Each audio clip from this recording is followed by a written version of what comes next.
નમસ્કાર દર્શક મિત્રો, વિજાપુરની ખબરમાં હું છું બાબા સૈયદ. આપનું સ્વાગત છે.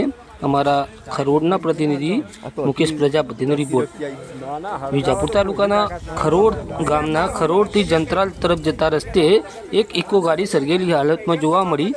સમાચાર વિગતવાર જાણીએ તો આજે સવારના સમયે જ્યારે ગ્રામજનોને જાણ થતાં કે એક ઇકો ગાડી જે ગરનાળાની બાજુમાં જે જંત્રાલ તરફથી આવતી ખરોડ જંત્રાલના રસ્તા વચ્ચે હરગેલી હાલતમાં છે, ત્યારે ગ્રામજનો તરત ત્યાં દોડી આવ્યા હતા.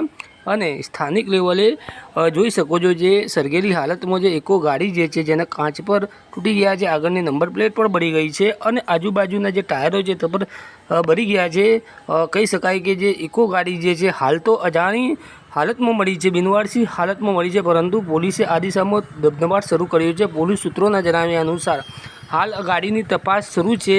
જાણવા મળી રહ્યું છે કે સિદ્ધપુરના કોઈ માલિકની ગાડી હોવાનું પણ જાણવા મળી રહ્યું છે. અને હાલ આ દિશા તરફ કહી શકાય કે જે પોલીસ દ્વારા સઘન બાતમીના આધારે સંપર્ક કરવામાં આવી રહ્યો છે કે કોની ગાડી છે ને કઈ રીતે હરગી છે ને કોને કયા સંજોગોમાં ગાડી ને શું થયું છે તે સંપૂર્ણ હકીકત અમે થોડા સમય પછી આપને આપી